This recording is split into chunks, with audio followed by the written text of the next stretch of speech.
Capítulo 2. Phoenix. 50 años después de haber obtenido el rango mitológico, Phoenix realizó diversas proezas que lo hicieron acreedor de mayor popularidad entre los mortales y las generaciones subsiguientes. En compañía de otras aves fénix, emprendió diversos vuelos al espacio exterior para destruir a cientos de meteoros que habrían caído directamente a la Tierra de no ser por su rápida y oportuna intervención. También, Phoenix lideraba a otros fénix y formaba numerosos grupos de rescate, los cuales se dispersaban a lo largo del planeta para socorrer a aquellos animales que terminaban atrapados en inundaciones, en deslaves de tierra, en avalanchas de nieve o en humaredas volcánicas.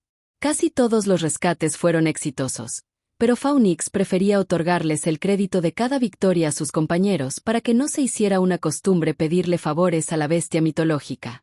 Un día, Firebeak trajo una propuesta al volcán Pyro y organizó un consejo entre los 100 residentes para poder debatirla. Lo que debía ser un breve intercambio de ideas estuvo a punto de convertirse en una guerra civil. Inaudito, dijeron los fénix más longevos. Hemos visto el potencial de su armamento y lo que hacen cuando creen perseguir una causa justa. Su pasado y su presente los condenan. Nosotros decimos que tengan lo que se merecen. No podemos juzgar a toda una raza solo por las acciones de sus líderes, expresaron los fénix de edad intermedia. Si toda la especie fuera hostil, ya no habría un planeta que habitar. Nuestra intervención haría la diferencia. Tenemos una gran oportunidad ante nosotros. Un mundo nuevo y mejor puede surgir. Pero terminaríamos expuestos, añadieron otras voces escépticas. El anonimato de nuestra especie existe por una razón. Ya vimos lo que hacen esas criaturas cuando enfrentan algo desconocido. Si empezamos a intervenir, nos desollarán vivos y harán abrigos con nuestra piel. Entendemos que no todos sean iguales, pero muchos son peligrosos. Yo digo que permanezcamos ocultos. No podremos seguir en el anonimato eternamente, dijeron los fénix más jóvenes. A medida que nuestra especie prolifere, necesitaremos nuevos volcanes o regiones donde haya calor magmático. Podríamos expandirnos a otras tierras y retribuir a la especie dominante con nuestros servicios. Somos eficientes, podemos transportar cargas muy pesadas y tenemos una esperanza de vida mayor. Quizás, si develamos la verdad lentamente, la paz sería posible entre nosotros. Suficiente, dijo Phoenix durante el día 26 del debate. Su título de bestia mitológica le concedía otros privilegios, incluyendo el de la última palabra. Llevamos casi un mes debatiendo y todos los puntos de vista han sido puestos en consideración. Por ahora, tenemos un flujo poblacional estable, por lo cual todavía no es urgente buscar otros volcanes. También es cierto que no podremos mantener el anonimato eternamente. La especie humana continúa expandiendo sus civilizaciones y han desarrollado nuevas tecnologías para su propio beneficio. Pero no saben nada respecto de nuestra existencia, y sugiero que lo mantengamos así por el momento. Nuestro tiempo llegará, mas no será hoy. Intervendremos solo cuando sea necesario, y escaparemos antes que puedan llegar a procesar lo que han visto. Actúen, ardan en llamas y vuelvan aquí. No interactúen con ninguno. Sean rápidos, sigilosos y eficaces. Esa será nuestra manera de proceder. Renuentes al principio, pero firmes y decididas al final, las aves fénix accedieron posteriormente a salvar a los humanos siempre que fuera posible.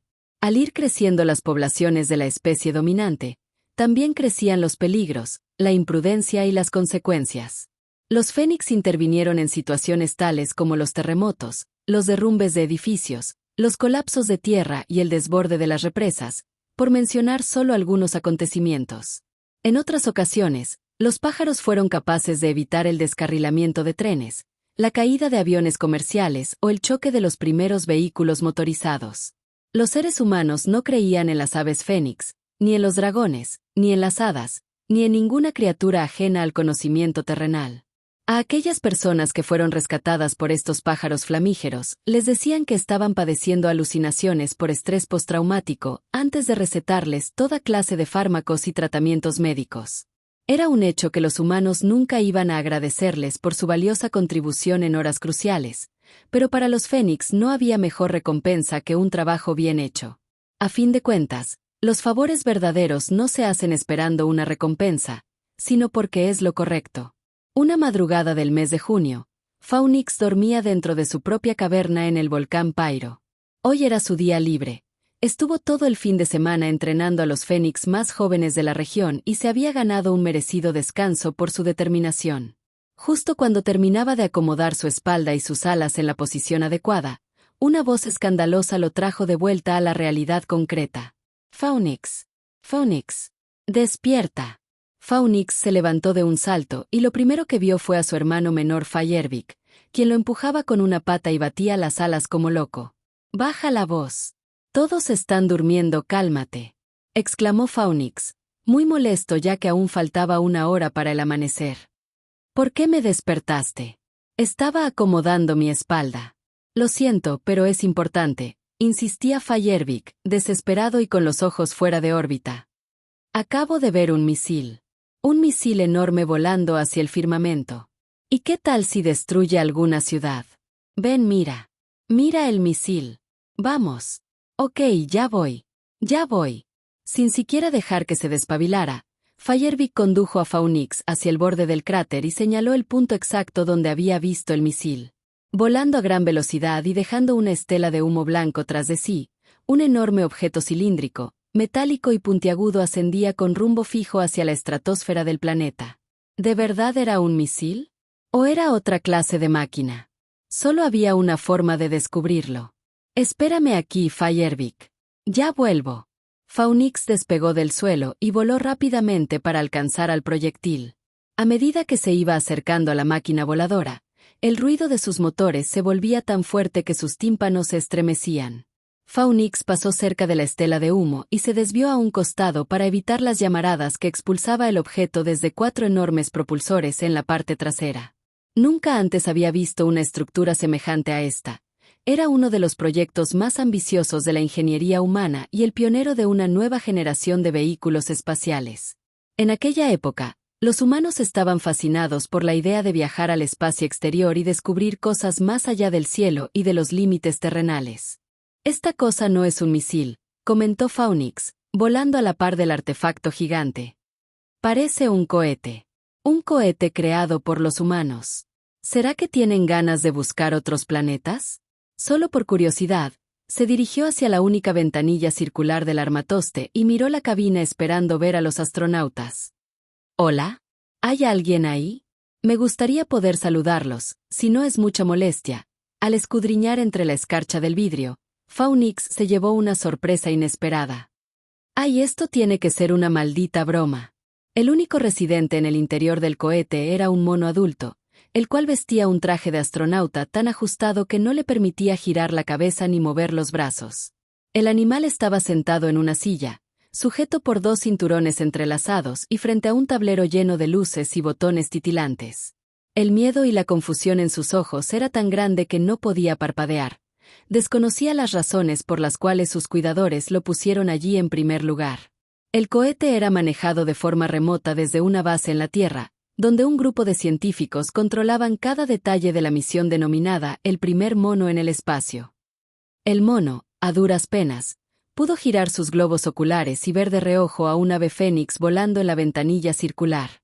De inmediato, empezó a chillar y a sacudirse como un lunático, pero no podía desprenderse de sus cinturones ni alcanzar el tablero para abortar la misión. Estaba aterrorizado y pedía ayuda desesperadamente. Phoenix sabía que los humanos podían ser muy crueles, mas nunca creyó que llegarían al extremo de exponer a un primate a semejante peligro. Su primer instinto fue utilizar su pico afilado para intentar romper el vidrio de la ventanilla circular, pero no tuvo éxito. El vidrio no estaba hecho de un material ordinario, sino de un cristal prácticamente irrompible y a prueba de cualquier perforación. «Si utilizo mi lanzallamas para romper el casco, entonces el mono morirá congelado», pensó la bestia mitológica. Ambos, Fénix y cohete, estaban a punto de alcanzar la termósfera y las estrellas del infinito. El macaco gritaba tan fuerte que uno podía escucharlo incluso con el ruido de los motores ardiendo a toda combustión. Víctima de un ataque de locura, el astronauta golpeaba el asiento con sus puños cerrados y gritaba hasta el límite de sus cuerdas vocales. «Si rompo el vidrio, te quedarás sin oxígeno. Dame más tiempo, por favor». Phoenix podía darle 1 y 1000 explicaciones, pero el mono era incapaz de oírlo. Si quemo el casco, toda la máquina explotará. ¿Qué voy a hacer? Tiene que haber una manera. Phoenix estaba muy nervioso.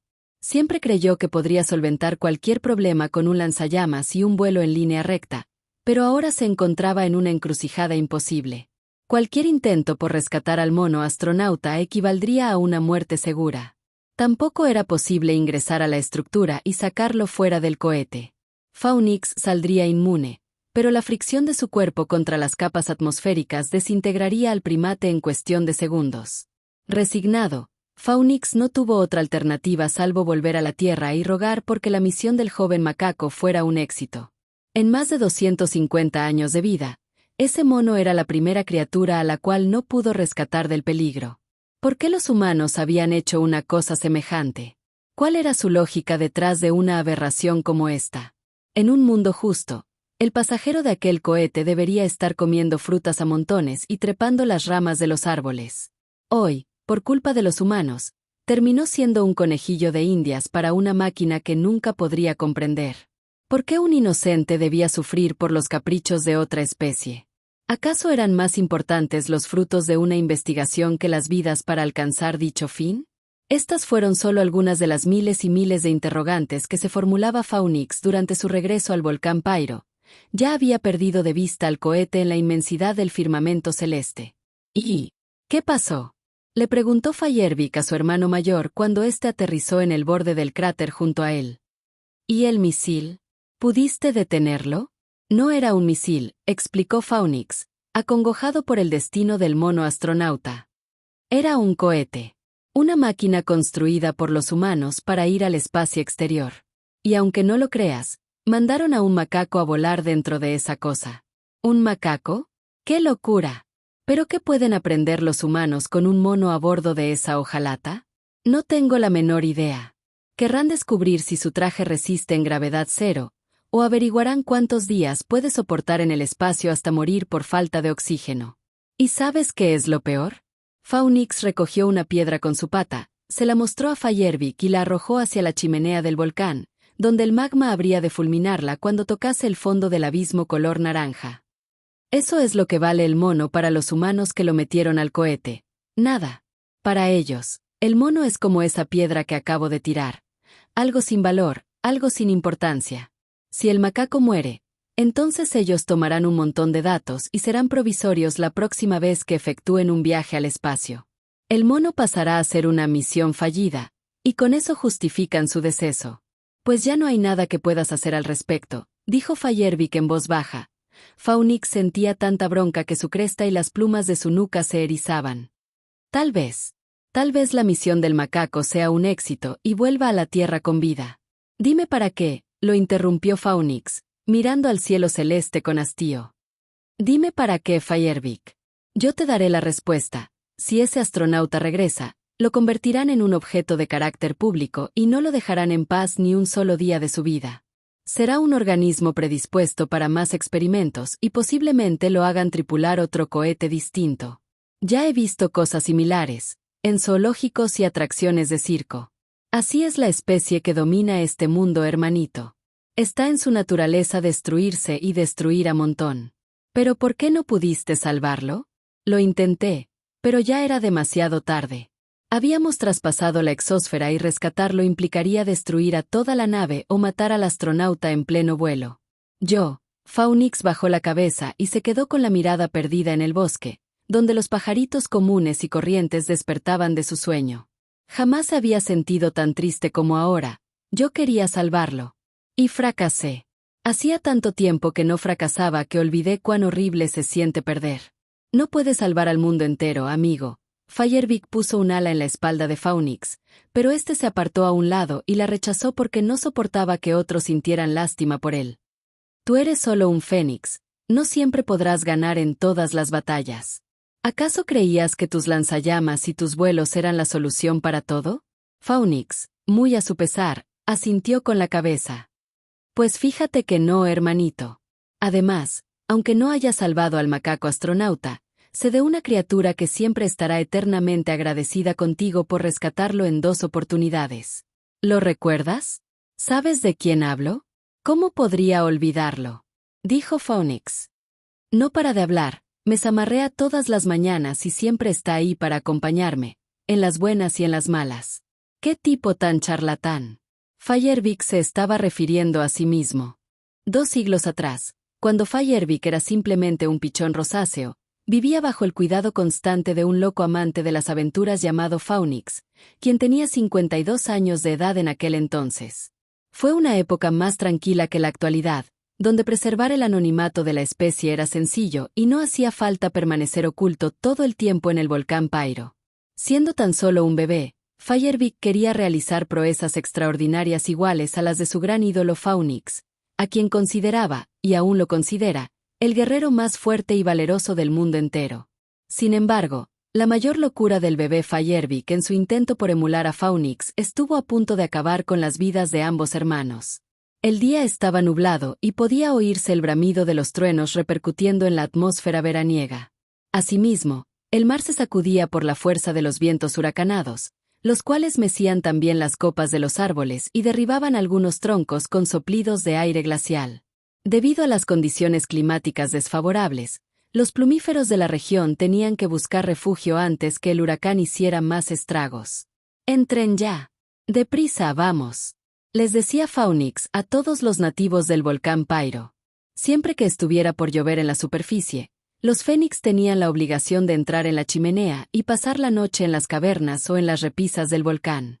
En aquel entonces, Phaunix medía 1,5 metros de altura. No era el fénix más viejo, pero sí el único al que los jóvenes respetaban. «Bajen, vamos. Se acerca el huracán. Dens prisa. Tú también, Feyerbeck. Solo son truenos y un poco de viento», protestó el bebé Feyerbeck, quien tenía una vocecita muy chillona. «No cumpliste con tu promesa. Dijiste que hoy íbamos a tener una carrera. Lo prometiste. Lo prometiste. Lo prometiste. Sé que te lo prometí, pero hoy no será posible», lo regañó Phaunix, inclinándose junto al pichón de piel rosada. «Eso de ahí», señaló las nubes negras que liberaban refusilos, «es el ojo del huracán. Corremos peligro aquí arriba, debemos refugiarnos en el fondo del volcán. Ya tendremos nuestra carrera cuando salga el sol. Pero ha llovido toda la semana. Ya estoy harto de esperar». Feyerbeck extendió sus pequeñas alas y miró hacia el borde del volcán. Le daban miedo las alturas, pero quería probarse a sí mismo y a su hermano que él podía superar cualquier desafío. «Ya tengo 2 años. Ya puedo volar. Te demostraré que puedo volar. Mira, mira, mira. No lo hagas. Sabes que es peligroso». Phaunix apoyó su ala en la espalda de su hermanito menor, invitándolo a refugiarse en la chimenea del volcán. El pichón se rehusaba a seguir sus órdenes y se apartó de un salto. «Es por tu bien, Feyerbeck. ¿No ves que el cielo está oscureciendo cada vez más? Podría largarse a llover. El agua dulce es letal para nuestra especie, y lo sabes. No creo que sea tan malo mojarse», dijo Feyerbeck, adoptando la posición de despegue. «Hasta pronto. Vuelve aquí». El pichón no quería postergar su anhelada carrera ni un día más, así que salió volando y desobedeció a su hermano mayor. Al principio, Feyerbeck caía en picada hacia el bosque verde, pero luego batió sus alas y las extendió para elevarse a más de 100 metros de altura. Cuando Phaunix estaba dispuesto a ir tras él, oyó el clamor de un trueno estridente. La vibración hizo que el magma del volcán se estremeciera y que un par de árboles se vinieran abajo. El huracán más poderoso del año estaba a punto de descargar su furia ciega sobre el mar Pacífico, y Feyerbeck se alejaba de la montaña gracias a las fuertes ráfagas del viento norte. «Feyerbeck regresa», rugió Phaunix, volando al encuentro con su hermano menor e interceptándolo en medio del aire. El pichón debía aletear sin cesar para mantener el equilibrio. Ambos hermanos se hallaban a más de 500 metros de la montaña. «Va a llover. Regresemos al volcán ahora. Es una orden. Tranquilízate», dijo Feyerbeck, ignorando al viento y a los truenos de la tormenta. «Qué viejo gruñón. No va a pasarnos nada. Vamos a jugar una carrera». ¡Ah! El tan temido diluvio arreció con fuerza sobre las inmediaciones del volcán Pairo y el mar abierto. El pobre Feyerbeck, quien siempre subestimó lo que rumoreaban sobre las tormentas tropicales, ahora padecía el martirio de las gotas de agua dulce deslizándose sobre su cuerpo, las cuales lo quemaban como si fuera ácido corrosivo. Phoenix también compartía el mismo malestar en cada fibra de su ser, y no ahorró saliva antes de expresar sus frustraciones en voz alta. «Espero que estés contento, hermanito», estalló Phoenix, enfurecido como nunca antes. Cuando un rayo de tormenta cayó a lo lejos, la luz nívea le permitió ver que el pichón lloraba y temblaba de miedo mientras seguía aleteando. «Después hablaremos. Ahora hay que regresar al magma». El volcán Pyro se veía minúsculo desde allí. El viento en contra nos alejó demasiado. Andando. Rápido. A fin de redimirse por sus equivocaciones, Firebeak se recostó en la espalda de Phoenix para intentar protegerlo un poco del agua dulce. La lluvia aumentaba segundo tras segundo. El dolor que compartían ambos hermanos era difícil de describir con palabras. Phoenix voló lo más rápido que pudo, rogando al universo que al menos Firebeak pudiera salvarse de la muerte. El ambiente era tan oscuro que la luz de los rayos y los refusilos eran su única guía. «Tengo miedo», masculló Firebeak, hablando entre sollozos y gemidos. «Me duele. Me duele. Ya casi llegamos. Resiste». Había olas gigantes en la superficie del océano y el viento soplaba con fervor. A Phoenix no le importaba su propio bienestar, sino el hecho de salvar a su hermanito a cualquier precio. Hubo un momento en que ambos Fénix ya no podían distinguir la silueta de la montaña. La gélida y cruel tempestad cubría a todo el paisaje como si tuviera mente propia y se regodeara al verlo sufrir. Allá en el horizonte, un conjunto de remolinos unía al mar con las nubes del cielo tormentoso. El clamor de los truenos ahogaba los gritos angustiosos de Firebeak, quien ya no podía soportar más el ardor de la lluvia. «Falta poco. Falta poco». Lo alentó Phoenix cuando el viento aminoró un poco su fuerza y pudieron volar con mayor facilidad. El volcán Pyro crecía imponente ante ellos, lugar donde el resto de los Fénix permanecían a resguardo. «Veo la montaña. Pronto estaremos en casa». El dolor del agua dulce era insoportable. «Firebeak, resiste un poco más. El magma nos devolverá la fuerza». «Ag». La tormenta volvió a atacarlos con una de sus armas más mortíferas. Granizo, conformado por enormes piedras de cristal sólido. Phoenix fue golpeado en la cabeza por un hielo del tamaño de un pomelo, y tanto él como Firebeak cayeron en picada hacia el bosque. Juntos rodaron por la tierra empantanada hasta detenerse entre las raíces de un viejo árbol reseco. Phoenix estaba salpicado de lodo y sufriendo en carne viva por culpa del agua dulce. Firebeak, quien se sentía terriblemente culpable por todo lo que estaba pasando, fue a socorrer a su hermano mayor y se echó encima de él. La lluvia los empapaba a ellos y a todos los árboles del bosque en torno a la montaña. Lo siento muchísimo», le gritó, llorando desde el fondo de su afligido corazón. Phoenix oía sus disculpas a pesar del ruido de los truenos y el martirio producto del aguacero. Es mi culpa. Yo te metí en esto. Veo que aprendiste la lección», dijo Phoenix, esforzándose por articular palabras. Firebeak, cuyas lágrimas se volvieron una con la lluvia, se deslizó debajo de sus alas doradas y ayudó a Phoenix a levantarse nuevamente. «No es tiempo de llorar, amigo. Tenemos el volcán justo ante nosotros». «Pero está muy arriba», musitó el pichón Firebeak. Estaba tan agobiado que cayó de rodillas en el agua empantanada. «No voy a lograrlo. Voy a morirme aquí. Arriba, Firebeak. Tienes mucho por qué vivir». Con gran esfuerzo, Phoenix pudo inclinarse hasta rozar el barro con las plumas de su pecho. Firebeak, animado por el coraje de su hermano mayor, se subió a su espalda y se abrazó alrededor de su cuello. «No vayas a caerte». Una vez que el pichón estuvo en posición, extendió sus alas y apuntó hacia el cráter del volcán. «Solo un intento. Vamos». Phoenix voló junto con su hermano menor, sin importarle el calvario de la lluvia torrencial ni los constantes golpes del granizo cristalino. Aunque las ráfagas de viento intentaron someterlos en pleno vuelo, ni siquiera esta gran tempestad podría vencer a los hermanos Fénix durante su ascenso sobre la ladera del volcán Pyro. Juntos atravesaron la lluvia glacial, ascendieron por encima del cráter, se arrojaron de cabeza a la chimenea del recinto y de ahí al magma burbujeante. «Eso fue demencial», exclamó Phoenix mientras veía al sol del amanecer asomándose por encima del océano Pacífico. No puedo creer que ya hayan pasado tantos años. Al principio estaba furioso contigo y tenía deseos de hacerte papilla, Feyervik. Pero al final, me sentí tan agradecido de verte con vida que opté por olvidarme del asunto. Eras un polluelo en aquel entonces. ¿Y recuerdas cuando me salvaste del calamar gigante? Le preguntó Feyervik, sentado en el borde del cráter junto con Phoenix. ¿Te digo algo? Todavía no se cumplen ni 100 años de aquel acontecimiento, pero aún sigo teniendo pesadillas con esa criatura. Yo también. Ese calamar era un demonio de las profundidades. Igualmente, me alegra que todo haya salido bien aquel día. Un siglo atrás, los jóvenes Phoenix y Feyervik habían decidido romper la monotonía de una tarde de domingo con una carrera hacia el otro lado del mundo. Los pájaros llameantes atravesaron el firmamento a velocidad supersónica, sobrevolando amplias extensiones de tierra fértil, valles, desiertos, cadenas montañosas, granjas y aldeas. A los 30 minutos de comenzada su loca persecución, Phoenix tocó la espalda de Feyervik al llegar al mar Egeo, poniéndole fin al emocionante juego entre hermanos. Estaban tan lejos del volcán Pyro que el sol ya se había escondido en aquella región del planeta. «Te alcancé al fin», bramó Phoenix, embriagado de alegría. «Sí lo logré. Soy el mejor. 50 años de diferencia, nene». «Sí.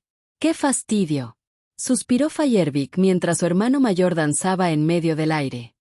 «Y yo que pensé que podría ganarte esta vez». «Oye, ¿llegamos al mar Egeo?» «Así es. Fue una gran persecución», respondió Phoenix. «Has progresado muchísimo, Feyervik.